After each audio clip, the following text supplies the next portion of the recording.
Hello friends, mobile trading Bangla চ্যানেলে আপনাদের সবাইকে স্বাগত। আশা করি আপনারা সবাই ভালো আছেন।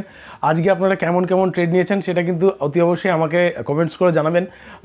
আর হচ্ছে আজকে কিন্তু ব্যাংক নিফটিতে খুব সুন্দর ক্যান্ডেলস্টিক গঠন হয়েছে, যেটা কিনা আমি আপনাদের সঙ্গে শেয়ার করব। চার্ট চার্ট রিডিং যখন করব তখন কিনা আপনাদের সঙ্গে শেয়ার করব। আর আমরা কিন্তু জানি যে ব্যাংক নিফটি কিন্তু একা চলতে পারে না। ব্যাংক নিফটিকে চালায় কারা জানেন? ব্যাংক নিফটিকে চালায় কিন্তু HDFC, ICICI, Kotak, IndusInd bank, SBI, এই সমস্ত ব্যাংক মিলেই কিন্তু ব্যাংক নিফটিকে কিন্তু উপর দিকে টানে বা নিচের দিকে ড্র্যাগ ডাউন করে। তো আমরা আজকে যে অ্যানালাইসিসটা করব এই সমস্ত চার্টগুলোও কিন্তু দেখে নেব। মানে বিভিন্ন রকম ব্যাংকিংয়ের যে চার্ট, যে বুলিশ প্যাটার্নটা গঠন হয়েছে, বুলিশ ক্যান্ডেলস্টিক যে গঠন হয়েছে, সেটাকেও আমরা কিন্তু আইডেন্টিফাই করেছি আজকে। আর এটা আমি আপনাদের সামনে কিন্তু তুলে ধরবো। আর আগামীকাল মার্কেট কীরকম থাকতে পারে সেই বিষয়ে কিন্তু আমি আজকে আলোচনা করব। আর আজকে তার আগে দেখে নেবো যে মার্কেট আজকে কীরকম ছিল, সেটাও একবার দেখে নেবো। বন্ধুরা, মার্কেট কিন্তু আজকে যথেষ্ট পরিমাণে বুলিশ ভাব দেখিয়েছে, যেখানে কিনা মার্কেট অনেকটা লোতে গিয়েছিল। আমি ব্যাংক নিফটির কথা বলছি। ব্যাংক নিফটি কিন্তু 700 সামথিং, মানে 51,700 সামথিংয়ে গিয়ে কিন্তু সাপোর্ট নিয়ে যে এতটা পরিমাণে বুলিশ হয়ে যাবে সেটা আমরা কখনো ভাবতে পারিনি। তো মার্কেটে আমরা চলুন আমরা দেখে নিই, চার্ট প্যাটার্নে দেখে নিই আজকে নিফটি কীরকম কী করেছে। তো বন্ধুরা, আমরা কিন্তু ব্যাংক নিফটির চার্টে চলে এসেছি ডেলি টাইম ফ্রেমে। ডেলি টাইম ফ্রেমে কিন্তু ব্যাংক নিফটির চার্ট দেখাচ্ছে একটা ড্রাগন ফ্লাই দোজি কিন্তু তৈরি করেছে, যেটা কিনা আপনার প্রচণ্ড পরিমাণে নিচে গিয়েছিল, যেটা কিনা লো লাগিয়েছে আজকে 51,750। তারপরে কিন্তু ব্যাংক নিফটি যেখান থেকে ওপেন হয়েছিল প্রায় সেইখানে গিয়ে কিন্তু ক্লোজ দিয়েছে। ওপেন হয়েছিল 52,316-তে, আর ক্লোজ দিয়েছে কিন্তু 52,305। তো অ্যাডজাস্টেড ক্লোজিং হয়তো আর একটুখানি নিচে নেমেছে। তো বন্ধু, এইটা কিন্তু একটা কিন্তু পারফেক্ট ড্রাগন ফ্লাই দোজি, যেটা কিনা প্রচণ্ড পরিমাণে বুলিশ ব্যাপারটাকে দর্শায়। তো অনেকটা আমরা কিন্তু ভেবেছিলাম যে 52,000 কিন্তু একটা পারফেক্ট সাপোর্ট জোন, যে এখান থেকে মার্কেট ঘুরলে এখান থেকে ঘুরতে পারে। কিন্তু মার্কেট দেখুন তার থেকেও কিন্তু 250 থেকে 300 পয়েন্টের কাছাকাছি ডিপ দিয়ে তারপরে যে এতটা পরিমাণে প্রায় 700-600 পয়েন্টের কাছাকাছি মতন কিন্তু মার্কেট উপর দিকে কিন্তু টেনে দিয়েছে। তো এইটাকে আমরা প্রচণ্ড পরিমাণে ডেলি টাইম ফ্রেমে বুলিশ হিসাবে দেখব।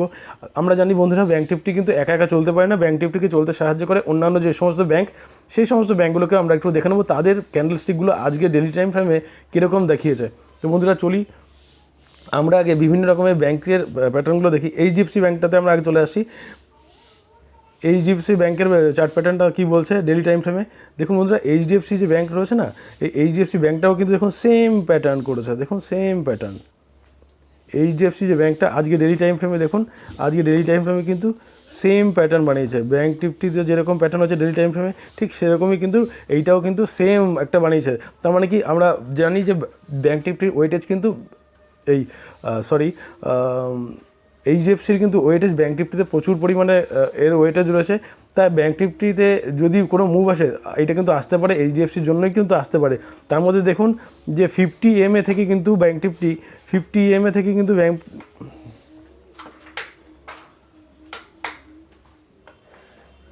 নিফটি কিন্তু 50 EMA থেকে কিন্তু সাপোর্ট নেওয়ার চেষ্টা করেছে আজকে। ব্যাংক নিফটি 50 EMA যেমন কিনা 1598, প্রায় 1600 যে সাপোর্ট লেভেল, এইখানে যে আমরা দেখতে পাচ্ছি যে সাপোর্ট লেভেলটা একবার ড্রয়িং করে দেখাই।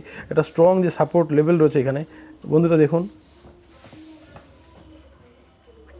এই যে সাপোর্ট লেভেলটা, এই সাপোর্ট লেভেলটাতে কিন্তু এইচডিএফসি ব্যাংক কিন্তু যথেষ্ট পরিমাণে ভালো রকম একটা সাপোর্ট নেওয়ার চেষ্টা করেছে।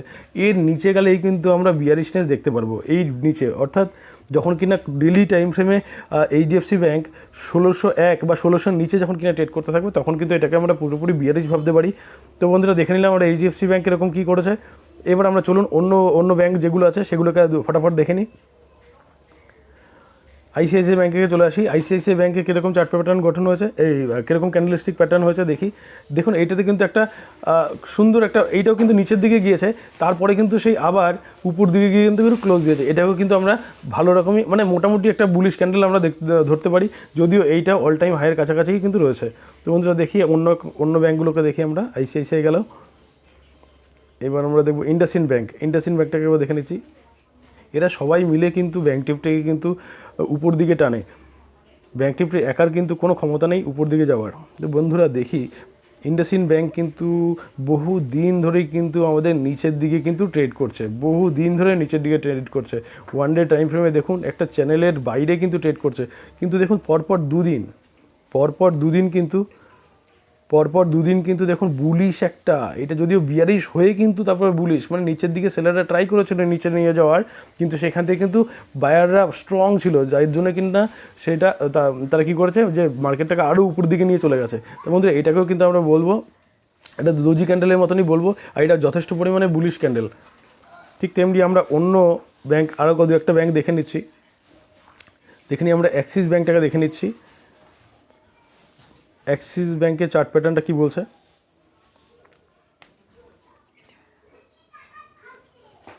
অ্যাক্সিস ব্যাংকেও দেখুন একটা ড্রাগন ফ্লাই দোজি, কিন্তু এইখানেও ড্রাগন ফ্লাই দোজি, যেখানে কিনা আপনার বিগত লাস্ট 1 2 3 4 লাস্ট হচ্ছে আপনার 1 2 3 4 5 এই 5টা ক্যান্ডেলের লোয়ের কাছ থেকে গিয়ে কিন্তু এই 5টা ক্যান্ডেলকে কিন্তু 5টা ক্যান্ডেলকে ছাপিয়ে গিয়ে উপরে ক্লোজ দিয়েছে। তো বন্ধুরা এটাকেও কিন্তু আমরা একটা বুলিশ ক্যান্ডেল হিসাবে ধরবো, এটা যথেষ্ট পরিমাণে বুলিশ ক্যান্ডেল, যদিও এইটা অনেক হাইতে গিয়েই কিন্তু ক্লোজ দিয়েছে। তো এই জায়গাটা একটু কশিয়াসলি আমাদের থাকতে হবে। এবার ডাইরেক্ট চলে যাই বন্ধুরা আমরা ব্যাংক নিফটি চার্টে। ব্যাংক নিফটিতে দেখি আমরা ডেইলি টাইম ফ্রেমে ব্যাংক নিফটি কীরকম কী করেছে। বন্ধুরা আমরা দেখতে পাচ্ছেন ব্যাংক নিফটি কিন্তু অনেক হাইতে গিয়ে কিন্তু ক্লোজিং দিয়েছে, অনেক নিচের থেকে কিন্তু ব্যাংক নিফটি উঁচুতে গিয়েছে। তো এইখানে আমাদেরকে আগামীকাল কীভাবে ট্রেড নিতে হবে সেটা আমাদেরকে একটুখানি দেখে নিতে হবে। ব্যাংক নিফটি কিন্তু এতদিন পর্যন্ত আমরা ভেবেছিলাম যে 52,000 একটা স্ট্রং সাপোর্ট জোন, কিন্তু এখন আর 52,000 সাপোর্ট জোন নেই। এখন কিন্তু আজকের যে লো সেটাই কিন্তু স্ট্রং সাপোর্ট জোন হিসেবেই কাজ করবে, কেননা 51,750 এইটা কিন্তু ভালোই একটা স্ট্রং সাপোর্ট। যতক্ষণ না পর্যন্ত এর নিচে ব্যাংক নিফটি ট্রেড করছে ততক্ষণ কিন্তু আমরা বিয়ারিশ হতে পারবো না বন্ধুরা। আমাদের কিন্তু মানে বুলিশ হবো, কিন্তু হালকা পালকা বুলিশ হয়ে আমাদেরকে কিন্তু মার্কেটে ট্রেড করতে হবে। তো বন্ধুরা দেখি 15 মিনিটের চার্টে আজকে ব্যাংক নিফটি কীরকম পারফরমেন্স করেছে এবং আগামীকাল কীরকম পারফরমেন্স করতে পারে সেটা একবার দেখে নিই। এই যে বন্ধুরা দেখুন ব্যাংক নিফটি কিন্তু একটা চ্যানেল আজকে যেমন কিনা দেখুন একটা চ্যানেলকে ব্রেক করেছে, যেমন কিনা ব্যাংক নিফটি আজকে কিন্তু এই চ্যানেলের মধ্যে কিন্তু দুদিন ধরে ছিল। ব্যাংক নিফটি এই চ্যানেলটা, এইখানে যে আমরা চ্যানেলটা ড্র করছি এই চ্যানেলটা থেকে কিন্তু দুদিন ধরে কিন্তু আমরা এই চ্যানেলের মধ্যে কিন্তু ট্রেড করছিল, যে এখন কিনা এইটা চ্যানেলটা যখন কিনা ব্রেক করেছে তখনই কিন্তু মার্কেট অনেকটা ফল হয়েছে। আজকেও দেখুন ঠিক এই জায়গাটা থেকে কিনা যখন কিনা মার্কেট আবার যখন কিনা এই চ্যানেল থেকে আপার লেভেল থেকে যখন কিনা ব্রেক করেছে মার্কেট, তখন কিন্তু 52,000 সাপোর্ট নেয়নি, ডাইরেক্ট 51,700-তে গিয়ে আবার কিন্তু উপর দিকে সেই চ্যানেলের মুখেই কিন্তু আবার সেই সাপোর্টটা নিয়েছে। বন্ধুরা এইখানে যদি পরের দিন যদি এখানে যদি ওপেন হয়ে যদি এইখানটাতে ওপেন হয়ে যদি একটুখানি মুভমেন্ট করার পর যদি উপর দিকে যদি ব্রেক করে, তাহলে কিন্তু আমরা এই জায়গাটা কিন্তু টার্গেট হিসাবে দেখতে পারবো, অর্থাৎ 52,713 52,715 এরকম কিন্তু আমরা টার্গেট দেখতে পারবো। তারপরে যদি এইখানেও যদি বন্ধুরা যদি ট্রেড এইখানেও যদি সাস্টেন করে যায়, তারপরে কিন্তু আমরা প্রায় অল টাইমের কাছাকাছি অন্ততপক্ষে 53,174 এইরকম লেভেলটা কিন্তু আমরা বন্ধুরা দেখতে পারবো। তো চলুন বন্ধুরা এবার আমরা দেখি নিফটি কীরকম বলছে।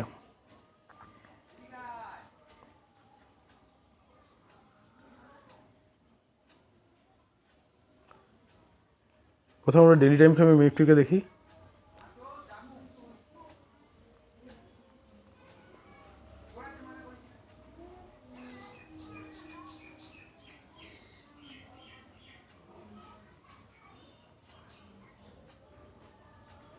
নিফটিও কিন্তু একটা দোজি ক্যান্ডেল বানিয়েছে বন্ধুরা,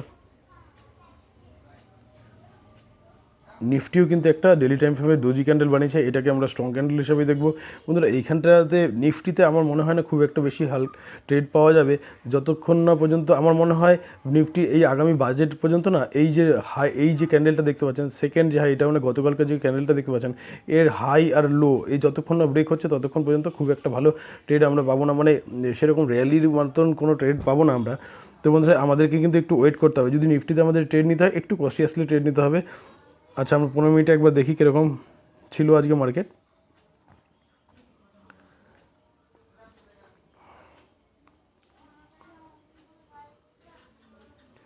দেখুন মার্কেট কিন্তু লাস্ট দিনের যে লাস্ট দিনের যে লো সেই লোটাকে কিন্তু মার্কেট ব্রেক করেনি, বরং হায়ার হাই এখনও পর্যন্ত মারেনি। তো বন্ধুরা দেখতে হবে আমাদের যদি এই জায়গাটাতে যদি মার্কেট যদি সাস্টেন করে যায়, আমরা একটা ট্রেন্ড লাইন টানবো, এখান থেকে একটা ট্রেন্ড লাইন টেনে দেখে নিই।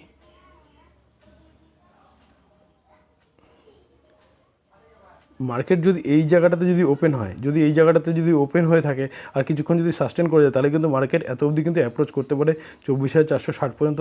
এই 24,460-এর উপরেও যদি মার্কেট যদি কনস্ট্যান্ট যদি এখানে যদি থাকে, তাহলে কিন্তু মার্কেট 25,000 পর্যন্ত, 24,524 পর্যন্ত কিন্তু যেতে পারে। কিন্তু মার্কেট যদি এই জায়গাটাতে যদি ওপেন হয়ে যদি এখানে যদি সাস্টেন করে যদি নিচের দিকে যদি ব্রেক করে, তাহলে কিন্তু মার্কেট এই যে ট্রেন্ড লাইনটা দেখতে পাচ্ছেন, এই ট্রেন্ড লাইনটাতে কিন্তু মার্কেট আবার আসতে পারে। তাহলে কিন্তু এই লোটাকেও কিন্তু মার্কেট ভেঙে দিতে পারে, এই লোটাকে ভেঙে দিয়ে নিচে একটা কোনো নতুন লো বানাতে পারে। তখন কিন্তু আমাদের চিন্তাভাবনাটা কিন্তু অনেক চেঞ্জ হয়ে যাবে। তো বন্ধুরা, তো কেমন লাগলো আমার অ্যানালাইসিস সেটা অতি অবশ্যই জানাবেন। আর যদি ভালো লেগে থাকে চ্যানেলটা, অতি অবশ্যই একটা লাইক করবেন, শেয়ার করবেন, সাবস্ক্রাইব করবেন। Thank you.